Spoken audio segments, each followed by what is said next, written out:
Halo semua, kembali lagi ke Apa Itu Channel. Bagi teman-teman yang sudah menonton, jangan lupa like, komen, share, dan subscribe. Serta ikuti juga video lainnya. Di video kali ini, kita akan melihat video kiriman tugas mahasiswa. Tidak usah berlama-lama ya, cus cikidot.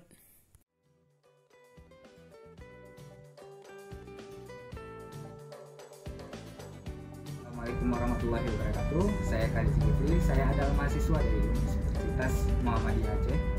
Kali ini kita akan mereview sebuah produk dari UMKM Aceh Besar, yang mana ini adalah produk parfum dari Kerajaan Aceh Parfum. Jadi Kerajaan Aceh Parfum ini dibuat dan diracik langsung oleh pemuda Aceh Besar, yang mana menggunakan sistem home industry. Oke, jadi Kerajaan Aceh Parfum ini diberi namakan oleh ownernya supaya untuk membangkitkan kembali gairah para pejuang dan para raja-raja terdahulu di Aceh.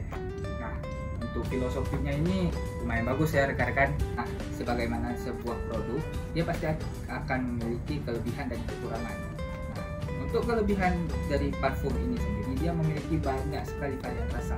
Contohnya seperti kopi, ada jempa, ada mulu, bahkan sekarang udah ada varian seperti harum espresso. Nah, yang mana harum ini tuh udah melekat bagi anak-anak muda kita ya.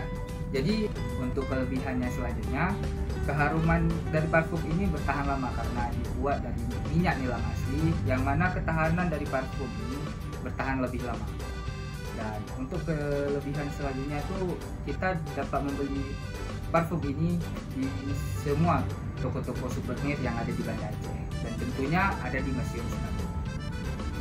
Untuk kelebihan selanjutnya, ada pada kemasannya yang sangat elegan dan juga kotaknya yang sangat mewah, yang membuatnya ini menjadi daya tariknya sendiri.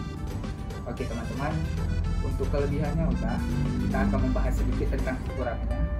Untuk kekurangannya sendiri, sepertinya produk ini belum terdaftar di BPOM, jadi agak sedikit susah dijumpai di luar Banda Aceh.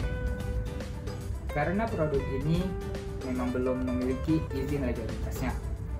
Dan untuk kekurangannya selanjutnya, tempat produksi yang kurang memadai karena belum ada tempat produksi khusus, yang mana para investor jadi kurang tertarik untuk menanamkan saham pada brand ini.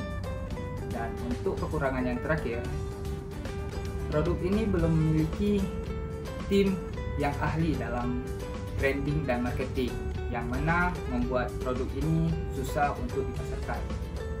Namun demikian, di sebuah produk pasti ada kekurangan dan kelebihannya.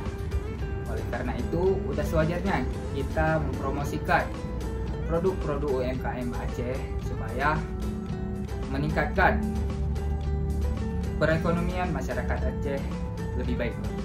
Sekian dari saya, terima kasih. Assalamualaikum warahmatullahi wabarakatuh.